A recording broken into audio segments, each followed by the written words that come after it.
Doctor, പിന്നെ നമ്മൾ ഇപ്പോഴത്തെ ഒരു ജനറേഷൻ്റെ ഒരു പ്രത്യേകതയാണ്. അതായത് രാത്രി ലേറ്റായിട്ട് ഭക്ഷണം കഴിക്കുക, പിന്നെ ലേറ്റായിട്ട് ഉറങ്ങുക. അപ്പോൾ എനിക്ക് തോന്നുന്നു അവരുടെ ഒരു ബയോളജിക്കൽ ക്ലോക്ക് തന്നെ മാറുന്ന രീതിയിലാണ് അവരിപ്പോഴത്തെ ബിഹേവ് ചെയ്യുന്നത്. അപ്പോൾ ഇത് കൊണ്ടിട്ട് നമുക്ക് ഇതുപോലത്തെ അസുഖങ്ങൾ വരാനുള്ള ചാൻസസ് ഉണ്ടോ?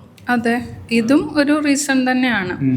ഞാനീ പറഞ്ഞ പോലെ തന്നെ ലേറ്റായിട്ട് ഉറങ്ങുമ്പം അതിൻ്റേതായിട്ടുള്ള ഇഷ്യൂസ്, അതായത് ഉറക്കം എന്ന് പറയുന്നത് നമ്മളുടെ ശരീരത്തിൻ്റെ റീജനറേഷനാണ്. ആ സമയത്ത് നമ്മളുടെ ബോഡി നമ്മളുടെ ശരീരത്തെ ഇങ്ങനെ നല്ല രീതിയിൽ റെസ്റ്റാക്കി, പല ഓർഗൻസും റെസ്റ്റ് ആയിട്ടിരിക്കുന്ന സമയമാണ്. ഈ സമയത്ത് നമ്മൾ അങ്ങനെ ഒരു പ്രോപ്പറായിട്ടുള്ള ഒരു റെസ്റ്റ് നമ്മളുടെ ശരീരത്തിന് കൊടുത്തില്ല എന്നുണ്ടെങ്കിൽ സ്വാഭാവികമായിട്ടും ഇപ്പം ഏത് മനുഷ്യൻ്റെ കാര്യമല്ല, ഏതൊരു മെഷീനാണെങ്കിലും പ്രോപ്പറായിട്ട് അത് എപ്പോഴും വർക്ക് ചെയ്തുകൊണ്ടിരിക്കുകയാണെങ്കിൽ ഒരു സമയം എത്തുമ്പോഴേക്കും അത് റിപ്പയർ ആവാൻ തുടങ്ങും. അതുപോലെ തന്നെയാണ് നമ്മളുടെ ശരീരവും. അതിന് പ്രോപ്പർ റെസ്റ്റ് അത്യാവശ്യമാണ്. ഈ റെസ്റ്റ് എന്ന് പറയുന്നതാണ് ഈ ഉറക്കം അത് പ്രോപ്പറായിട്ട് വന്നില്ല എന്നുണ്ടെങ്കിൽ ഈ പറഞ്ഞ നമ്മളുടെ എല്ലാ താളവും തെറ്റും. നമ്മളുടെ ശരീരത്തിൻ്റെ എല്ലാ ഒരു അസന്തുലിതാവസ്ഥ അതങ്ങ് പോകുകയും ചെയ്യും. നമ്മളുടെ ബോഡി അങ്ങ് പല പല രോഗങ്ങളിലേക്ക് മാറുകയും ചെയ്യും.